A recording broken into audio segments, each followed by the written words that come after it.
The Battle of Cold Harbor was fought during the American Civil War near Mechanicsville, Virginia, from May 31st to June 12, 1864, with the most significant fighting occurring on June 3rd. It was one of the final battles of Union Lt.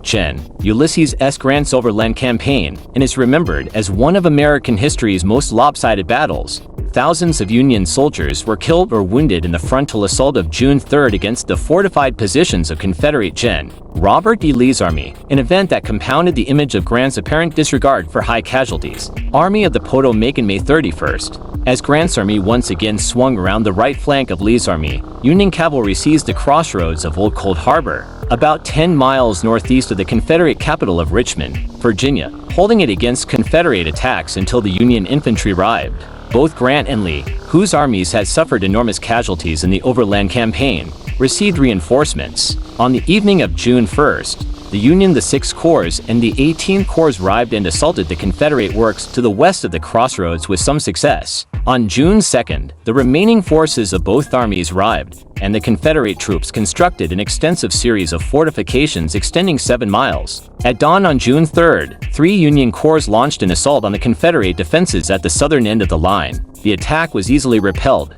resulting in significant casualties for the Union forces. Attempts to assault the northern end of the line and to resume the assaults on the southern were unsuccessful. The armies confronted each other on these lines until the night of June 12, when the Army of the Potomac finally disengaged. Grant's Overland Campaign was one of a series of simultaneous offensives the newly appointed General-in-Chief launched against the Confederacy. By late May 1864, only 2 of these continued to advance: Maj. Gen. William T. Sherman's Atlanta Campaign and the Overland Campaign, in which Grant accompanied and directly supervised the Army of the Potomac, and his commander, Maj.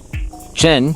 George G. Meade. Grant's campaign objective was not the Confederate capital of Richmond, but the destruction of Lee's army. President Abraham Lincoln had long advocated this strategy for his generals, recognizing that the city would certainly fall after the loss of its principal defensive army. Grant ordered Meade, "Wherever Lee goes, there you will go also." Although he hoped for a quick, decisive battle, Grant was prepared to fight a war of attrition. Both Union and Confederate casualties could be high, but the Union had greater resources to replace lost soldiers and equipment. On May 5th, after Grant's army crossed the Rapidan River and entered the wilderness of Spotsylvania, it was attacked by Lee's army of Northern Virginia. Although Lee was outnumbered, about 60,000 to 100,000, his men fought fiercely in the dense foliage provided a terror.